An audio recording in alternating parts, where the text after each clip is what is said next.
All right, well, good morning and welcome to the Solutions for Success virtual seminar series, our first one. I'm Mark McGill. I'm the Director of Member Relations here at the South Bend Regional Chamber. We are very excited to have you join us today and to kind of launch this and kick this off. We talked last year before we would kick off the new year that there were new tools we wanted to provide our members, and we started a podcast series, and this virtual seminar series is one of the things we really wanted to do. So once a month, we're going to have a different subject.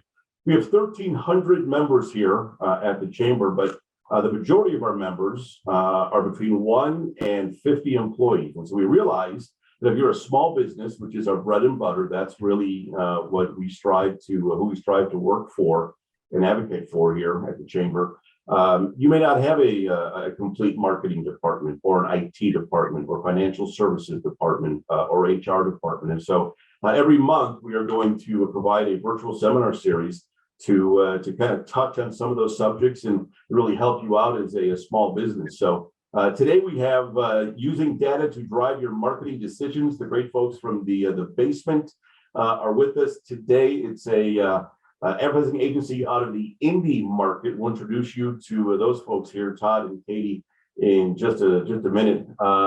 We cannot do anything here at the Chamber, first of all, without you, the members, but also great member partners. And Sim Financial certainly fits in that category. Sim Financial, just great people doing really great work here in the area. And they do a lot of things with us here at the Chamber. In fact, they are the ones powering the virtual seminar series. And Evan Stark, a financial advisor from Sim, is with us this morning. You'll be hard pressed to find a better guy, a cooler guy, and you will not find somebody with better hair. I can assure you that. Evan, good morning. I wanted to introduce you and thank you for your partnership on these. Good morning, Mark. Thanks for that. And I did recently cut a significant chunk of it off, but yeah, so forgive the background here. I'm in Florida for meetings right now. Myself and some of my teammates are on this call. We love the opportunity to partner with the Chamber and get to help businesses because that's near and dear to our hearts. But a little bit about Sim.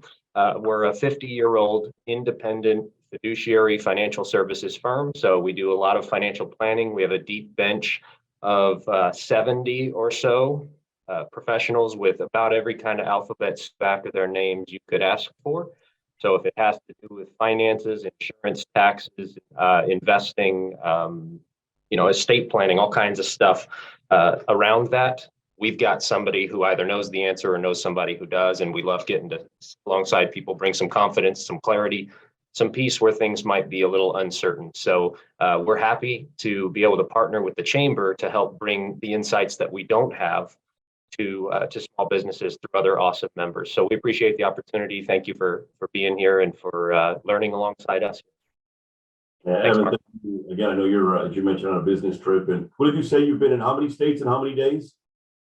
Cities. So I've been in 5 or 6 cities, something like 1,000 miles of driving in like 3.5 days or so, just across all over Florida. So I'm in Florida, landed, and then basically toured the entire state in a car, meeting with folks just to get it all done in one shot. So it's a lot of fun. I will say it's 80 degrees here and sunny. So it might have been a happy accident that it was February that I just had to do this. Yeah, well, yeah, your timing has always been impeccable, my friend. It's Evan Stark from Sim Financial. Again, thank you for your time this morning and for your support, your continued support. A lot of things we do here at the Chamber, we really appreciate you, and quite frankly, can't do what we do without the folks like you. So, okay, there will be time for questions at the end of the presentation. Put those in the chat if you have any questions. Now, the stars of the show, Todd Bolster is the Vice President of Creative Services at the Basement. He leads the account services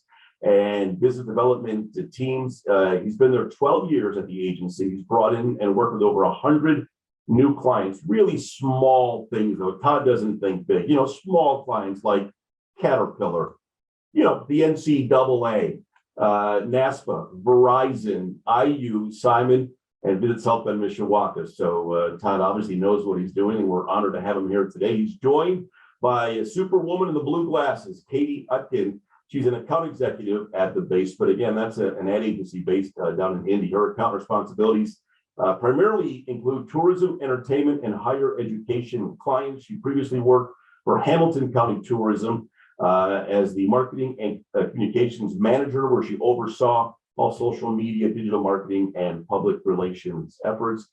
She's an award winner. She was recognized as an emerging tourism star by the eTourism Summit and MMGY Global in 2021. We're very honored and proud to have both Todd and Katie from the basement with us. Hello, guys. Take it away.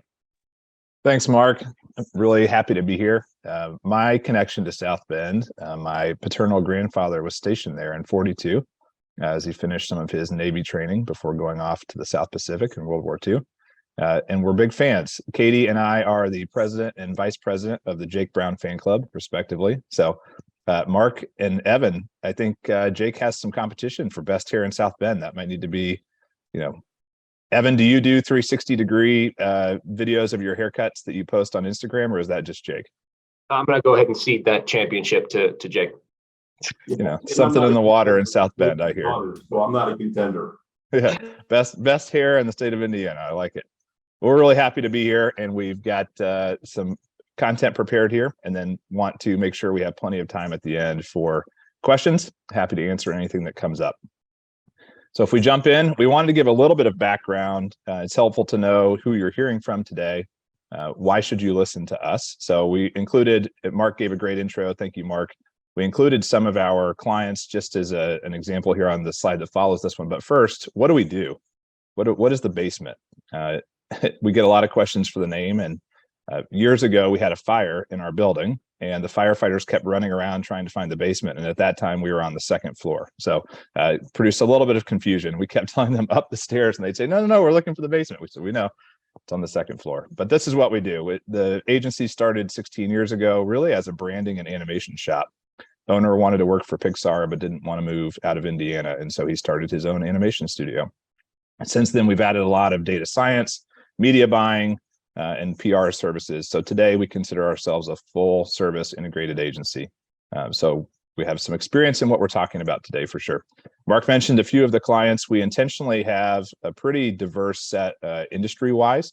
Our specialties really are in four main areas: B2B, business to consumer, with a heavy bend on manufacturing due to our Midwestern headquarters, higher education, and then tourism and sports. So those are we consider that really one, tourism and sports, call it hospitality. So those are our four. We've got some examples of those groups here. And we have been very pleased to be a multi-year partner of Visit South Bend Mishawaka. Really excited to continue that work this year in driving tourism and hotel stays in the region. All right, jumping into the content for what we have prepped today. We're going to talk through the benefits of data-driven decision-making. We're going to look at some critical KPIs and give you some suggestions for areas that you can track in your own business if you aren't today. And talk a little bit about live dashboards and data sources that you can look into. And then we've got some information around testing, and we've got two different real-world client examples of tests that we have run in the results, so that hopefully there's something there that you can apply to your own business. All right, jumping in. Why are we talking about data-driven decision-making for your business? It's a great question. So we've got some background. We have our own answers in a minute, but first we wanted to cite some other people so you don't just have to listen to us. So this first quote comes from Harvard Business Review, a study that they cited. More than half of Americans claim to rely on their gut in order to decide what to believe, even when they are confronted with evidence that speaks to the contrary. And we've seen that not necessarily produce the best results. When we go with the gut and say, I don't like that data. Years ago, we had a client in state government tell us to turn off the analytics on a website that we were running with them because she didn't like what the analytics were saying.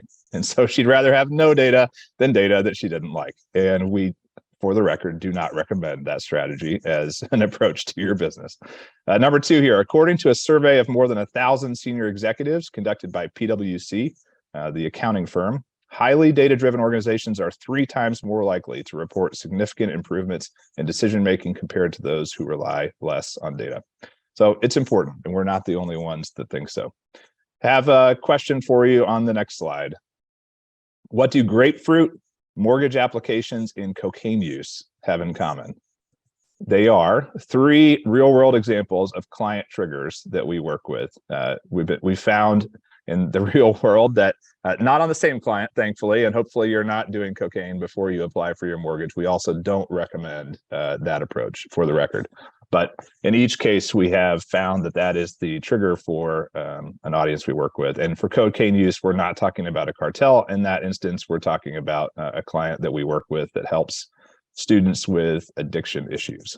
But in all 3 cases, we can prove direct correlation between purchase of grapefruit or applying for a mortgage application and the use of cocaine, then with campaign triggers that we work on. Right, moving on next, we're going to look at some business critical KPIs. So we've put a list on here and it's intentionally overwhelming. It is not even close to exhaustive, but these are some of the more typical KPIs that we look at with our clients. We've intentionally bolded cost per acquisition. If you don't know today what it is costing you, even roughly, to bring in a new client, we highly recommend that as something that you begin to track and to analyze. And then ideally, you'll be able to look at that cost per acquisition by channel. So how does a direct mail piece compare to your advertising that you're doing online, compare to your referral program, et cetera, right? Step 1, though, an overall cost per acquisition would be helpful to know. And you can look at the difference year over year and see, are you trending in a positive direction or a negative one? And where are your higher performing, in this case, lower cost per acquisitions by the efforts that you're doing? If you're not tracking anything else, I would recommend that as one of the first places to start. One that we look at quite regularly at the basement as well is year over year client retention rate. So we are very militant about tracking how many clients we're retaining year over year. Where are we losing them? Are there any patterns or trends that you can see? You're going to hear patterns and trends multiple times in this presentation. But what can we figure out by looking at the groups that we are retaining year over year? And unfortunately, we do, like everyone else, still lose some clients every year. What can we find out? Is there a size of organization? For us, it tends to be that the smaller the company, the less likely we're going to retain them. We have a really great success rate with our larger clients. We don't have as great of a success rate with our smaller ones, and probably because it's not as good of a fit, right? For us, we know we succeed and we help our clients the best when that's an enterprise level client, and we have significant work to do. And so that's a trend and a pattern that we've seen within our own data as we've reviewed this. Next one would be revenue or revenue per customer. So if you think about restaurants, right, what is the average check size of people coming into your restaurant? So potentially you have plenty of volume. You've got enough people coming in the door, but maybe they're not spending enough. And so you've got to look at, how are your servers upselling? What is the packaging you can put together to encourage a higher total price per check? And so revenue per customer is another metric that is really important. In our business, we don't need 150 customers. In fact, that would probably be paralyzing at the size that we are today. We'd rather have a smaller set, but do deeper work and be able to have a greater impact on their ultimately bottom line and KPIs. And the other one that's in here that we very rarely see groups tracking well. So I want to identify and acknowledge from the beginning that this is somewhat aspirational. But where you can get a grasp on customer lifetime value, I think that really helps you with the metrics that we've identified above this one on the slide. So potentially you could have fairly low revenue per customer, but a really high retention rate, and therefore your lifetime customer value does actually make sense for you to spend a little more to bring them in the front. Because if I know I'm getting 10 years worth of revenue out of that potential relationship, then it's more worth the investment of time and money to initiate that relationship early on. So we wanted to acknowledge that one. It's not the easiest to track. So if you're not doing anything on this list, I definitely wouldn't start with customer lifetime value. But it is a really important one if you're able to look at that, because you can do a more accurate cost per acquisition and return on ad spend or return on investment. All right, moving on next to our data sources. I've got the first few, and then I'll hand over to Katie as she is going to walk you through some of the ones that she works with every day. So dashboards, we want to talk about considerations here. In today's world, from a media and outbound marketing perspective, you should be able to have a live dashboard of your results. At this point, Mark and I were talking about how old our children are getting, and the loss of hair on the call before everyone else joined. We both have daughters, and Mark believes there's a correlation there.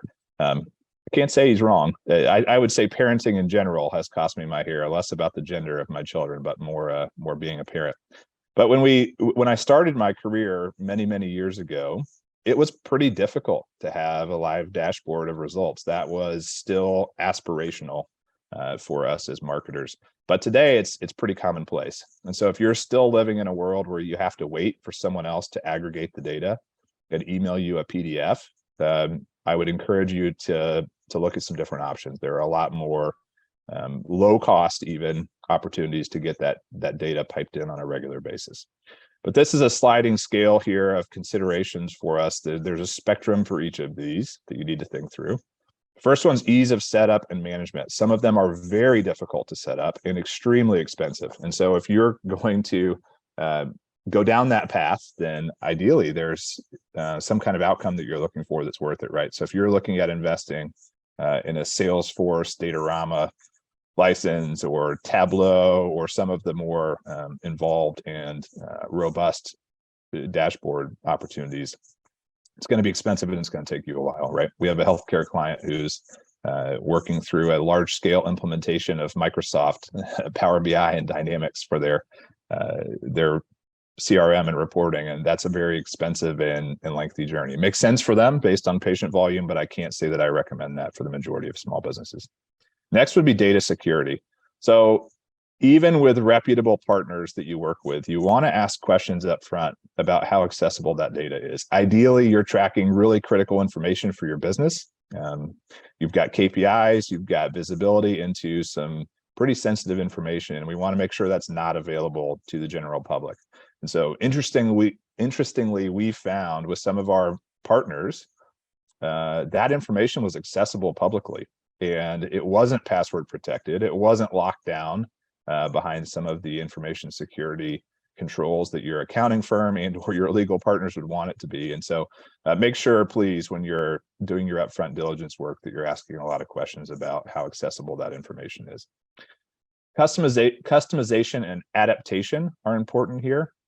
As your business changes, you want to be able to have your dashboard reflect accurate information and not be based on the status of your business when you started, right? So hopefully you're not stuck in a 3-year-old dashboard that you're not able to edit and the information's outdated. That's going to pretty quickly make that dashboard obsolete. So customization and adaptation. And a lot of the tools today, it's drag and drop. You're able to right click or go through some kind of menu and update the information that it's being pulled in. And so an area we'd encourage you to consider. And the last one is storytelling. My wife is an accountant, and she would tell me that data is data and storytelling is, you don't want to find your storytelling in your financial reporting. And I get that, and she's right, to be clear. So I am not encouraging a Madoff level of unique and dramatic storytelling when it comes to your financial data. What I am encouraging you here is to think about how you can set up charts and graphs and dashboards and different areas of your reporting here so that it's more obvious to you where trends are occurring, and it tells you more about how you can make changes and impact the data. So something that we would consider. I would, though, put that fourth on this list of priorities. We've intentionally ranked them from both chronologically and in importance. All right. Moving on to the next one, data sources. So when we look at where you can find your information, for me, I run our business development team, so sales data is very important to me and where we look first. So these are all that we use for ourselves, and we've added some as well for you that aren't necessarily applicable to us. But first is seasonality. So what days of the weeks, months of the year, quarters do you see your highest traffic? Are there areas where you're not seeing as much return? And so there are changes you can make to improve the bottom and learn from the top, right? That's typically what we look for. What are the bright spots? If you're fans of Chip and Dan Heath, the economists, and their idea of bright spots. So if you take a look at what is going really well, what can we learn from it? What can we apply to the areas that perhaps aren't performing as well? And then what customer sociodemographics can you identify? Is there a pattern in the age or the gender or the geography or the household income, purchase behaviors of your audience. Like we mentioned earlier, we were able to correlate purchase of grapefruit within the last 30 days with likelihood to purchase our product. And so sometimes it's really obscure like that. But where you can find those patterns, then you can tap into them and improve your overall results. All right. We wanted to list some platforms here that we use. And looking at these days, AI is everywhere. If you're not familiar with Chat GPT, or what I saw the other day, a pundit had called it Chad GPT, so that they had someone to blame. So they would say, Chad, whenever Chat GPT didn't give them the answer that they liked. I thought that was clever. So this is an example of the platforms we use on the sales data side. We subscribe to the HubSpot CRM. It's free to use up front. They very quickly will try and upsell you. So we do use one of the paid versions of HubSpot CRM, but I believe it's $50 a month. So pretty accessible here. It allows us then to track all of our prospect interactions and see patterns in what we're bringing in from new business perspective. There's also a browser extension called Adapt. I highly encourage you to look into that. It's a great way to get access to contact information. So if you're in a B2B environment in particular, and you're looking for email addresses and phone numbers for your prospects, that's a really good one that I use on a regular basis. There are plenty of them out there. This is certainly not the only option, but it is my favorite from the group because they give you a higher volume of free uses of the tool. We also use the LinkedIn Sales Navigator, basically just LinkedIn on steroids, and it gives you more in-depth information behind the scenes on your prospects and the accounts that you're selling into. If you are in a lengthy sales cycle, I highly recommend this because there's a lot that happens typically between that first interaction and the final sale. Next is Lavender AI. We've been experimenting, like I said, with a lot of AI tools. We're using it on the creative side from an initial prospecting, from a research perspective. On the sales side, Lavender is interesting to me. I don't know that it's as good as it's going to get today. It's pretty new, but it will look at your emails and make recommended updates and give you a score on every outbound email so that you know where to improve. Last but not least is Lead Feeder. This is a tool that will look at the IP addresses of the groups that are accessing your website, and it will do its best to predict where they are coming from. Typically works really well with large corporate environments. So you'll be able to see the companies that are accessing your website, what pages they looked at, how long they stayed. That is a paid license. I believe it's $79 a month for some of the more introductory levels. So it's one of the more expensive ones on this list, but it is something that we use regularly and highly recommend if you're in a B2B environment as well. All right, with that, I hand it over to Katie. Awesome. Thanks, Todd. Continuing the conversation about data sources, but shifting a bit from sales to marketing. Todd mentioned emails, and I think that is one of the most valuable pieces of information you can have from your consumers or prospects.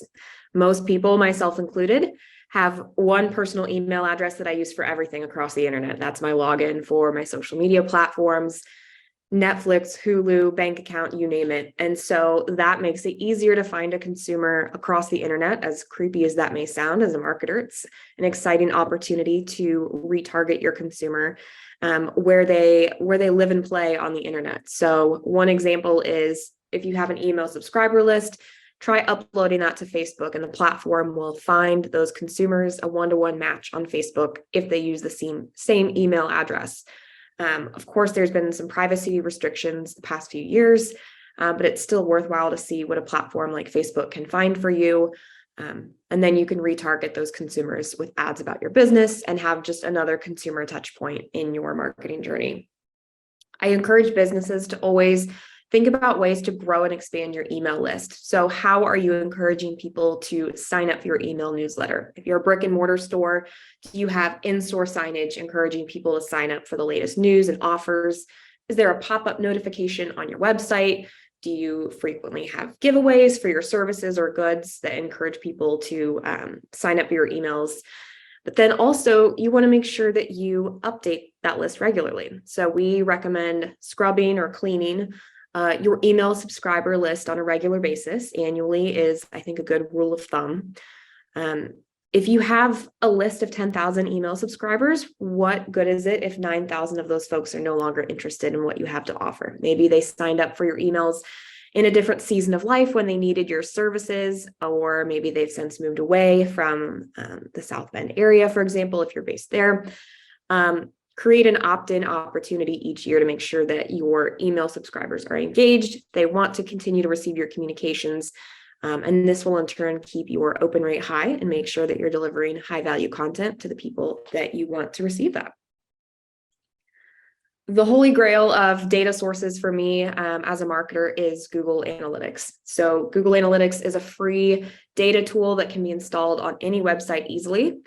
If you walk away with one thing from today's presentation, I want you to know about Google Analytics 4. So Google has announced that they would be fully transitioning to their new analytics platform, GA4. This has been delayed a few years because of the pandemic, but it is officially rolling out and happening this summer in July. Google has cited changes in user behavior and privacy standards as the reason for this switch. And we highly recommend all of our clients and any business really create what's called a GA4 property as soon as possible. So the earlier you migrate to that, the more historical data and insights you will have when GA4 launches. Great resources on Google's platform where you can learn more about how to do this, what the changes in the metrics will be, but that is going to be a big change for a lot of marketers coming up since they haven't really changed that platform in a while.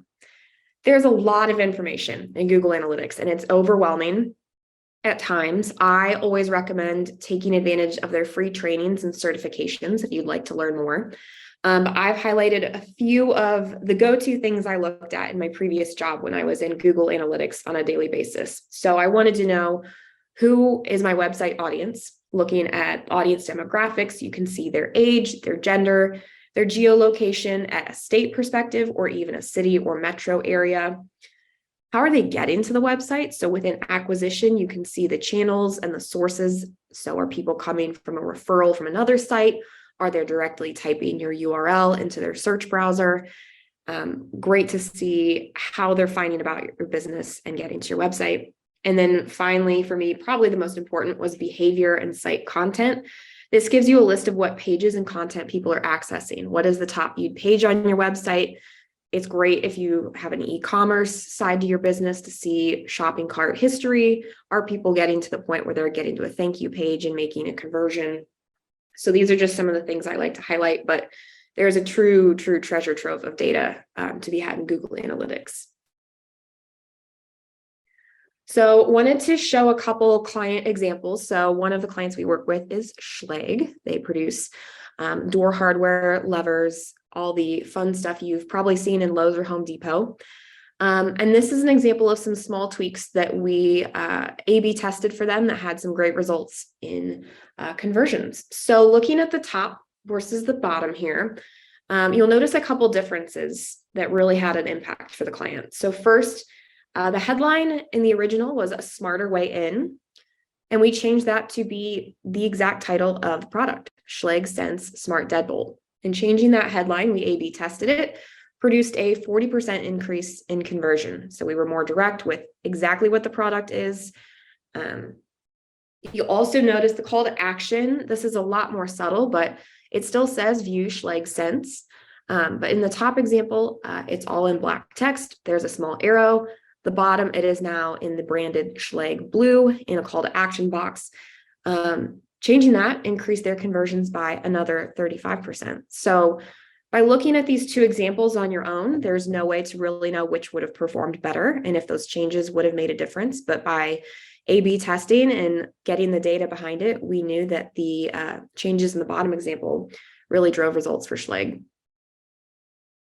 Another even smaller detail that at first I didn't even notice until Todd shared this example with me, but the background of the hero image is ever so slightly blurred. So you can see things a little crisper in the top image, and we blurred that out so that the focus was on the door hardware. We're not trying to sell a lamp or wall art in the background, so we made that the focus. And doing that added another 16% increase in conversion. So this was all through testing. We didn't know what those results would be until we tried it, but then had great results in conversions for their sales.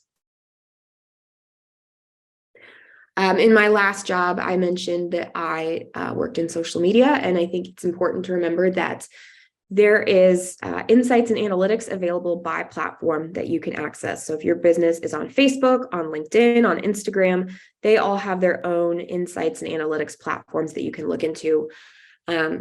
Things like impression and reach, clicks to your website, profile views. But the most important, I think, is the audience, because that could be different than what your website audience is actually.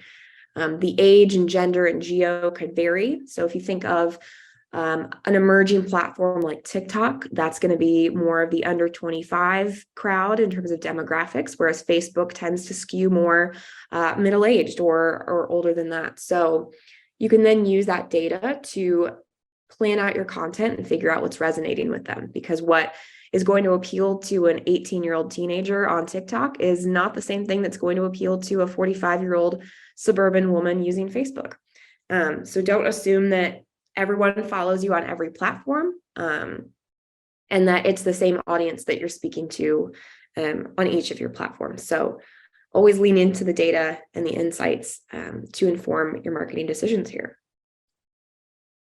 Another example from Schlage we're going to share. So I think most companies tend to underestimate the testing opportunities available to them. Don't want to rely on your gut like we talked about in the first slide, and instead use data to drive those decisions. So we're going to show you 3 examples here, and we'd love for you to guess at the end which one performed the best from these examples. So this is theme number 1. This was again for Schlage. A couple things to point out here. We featured the product on an actual door slab, so you could see what the product looked like on a door. We use the brand pillars as the key message here: safety, simplicity, style. There was some subtle animation and movement here, and just an overall balanced weighting of the visual elements. So this is number 1. Theme 2 really focused on a large product image, really zoomed in on that door lever. The messaging is about benefits, easy to install, hard to ignore. We also had some bold color block animation and just larger elements that overlapped. So you can see the differences between number 1 and number 2. Finally, number 3, this was a large product with some shimmer, style focused headline, making your entrance, and some subtle animation to add some pizzazz to the product and headline. So of those 3, I'll go back to the first one. This was safety, simplicity, style on the door slab. Number 2, easy to install, hard to ignore. Number 3 was make your entrance. Which one, if anyone wants to chime in the Q&A or the chat, which one do you think performed the best with our target audience when we put these head to head against each other?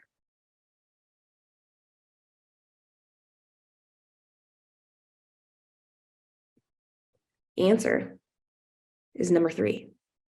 Theme 3 performed best with our target consumers. You'll see that exact ad we just showed you, make your entrance, with the brass lever there. So we then expanded this campaign to include the wider product line.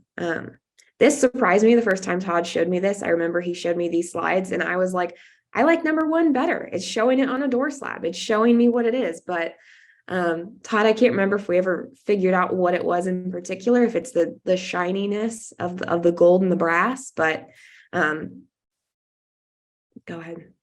Yeah, it's fascinating because you don't always know the answers. And in this case, all we have is speculation as to why.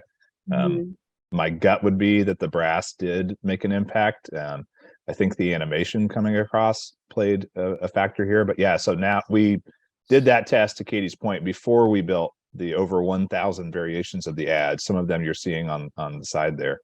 But interesting, then the next level test that we're going to do is with the different products in the animation and try and see if we can reverse engineer the why. But yeah, it's not always intuitive, and often the ads you don't like the most are the ones that get the best engagement. And so interesting to test, right? Because I don't think this is the concept we would have picked if we were just using our gut. Yeah. I think a lot of times in marketing, you tend to just have the personal opinions of, well, I know personally, I don't like brass hardware, so I didn't pick that as my favorite because I was using my gut instinct. But sometimes the creative that maybe doesn't resonate with you is actually what resonates with your target consumer. So when in doubt, test what you've got and see what the data tells you. All right, this one's mine, and then we'll head right into the Q&A. So we wanted to throw this in. This is somewhat of a personal favorite. We have no financial relationship with Spy Food, just for the record, except that we are paying customers. So we said we don't benefit from sharing this at all. But I love Spy Food. So what is it? I think it's also hilarious that their name is Spy FU.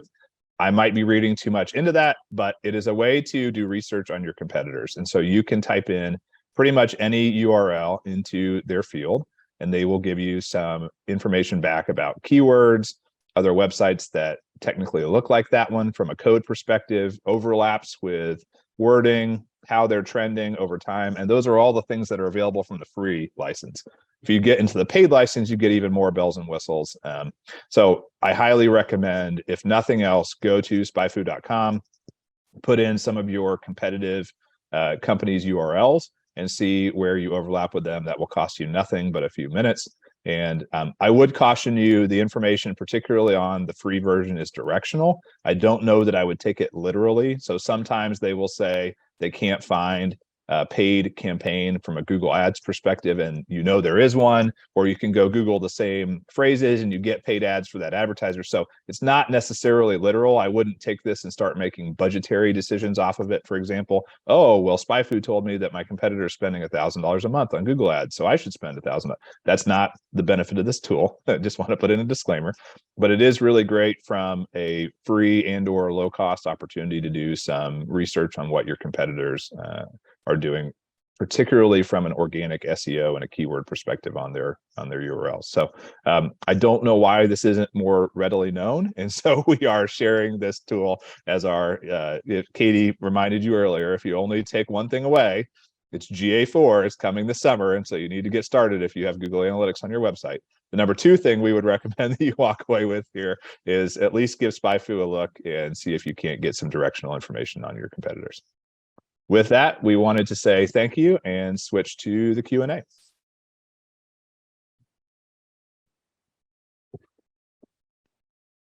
Anybody have any questions for Todd or Katie? I see none in the Q&A at this point. Really great information. We thank you both for your time. Again, if anybody has any questions, we can pop them up in the Q&A. Your contact information also available. So if somebody has other questions that maybe they don't want to share with everybody, or they think of one later on this afternoon, that's the best way to get hold of either one of you. If you liked today's presentation, feel free to send an email to katieu@thebsmnt.com. So it's basement without the vowels. katieu@thebsmnt.com. If you didn't like today's presentation, feel free to email Jake Brown, and his contact information is readily available through the Visit South Bend Mishawaka site. My email is the same as Katie's, except I don't have a last initial because there's only one Todd here. So I am Todd@thebsmnt.com, but we're happy to engage with anybody that wants to reach out. That's awesome. Todd and Katie, thank you for your time. Our next Solution for Success seminar series is March 9th.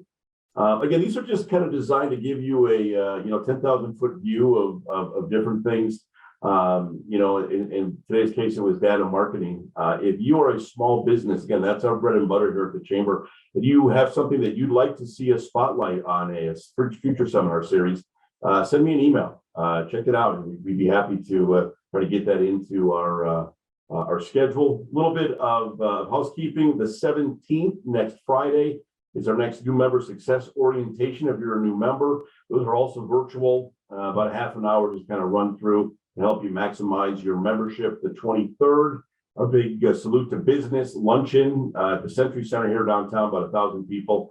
We are, I think, all surprised at how quickly that is filling up. It always sells out, but it's selling out very quickly. So if you want to get involved in that, head to the website, get yourself signed up. It's a great lunch, a really great program, and it spotlights and some award winners here in town who you probably know. The 24th, third house meeting, and then March 8th, our next business after hours at the new Four Winds Casino. Also, that is free to members. You can get that on the website to get registered for that.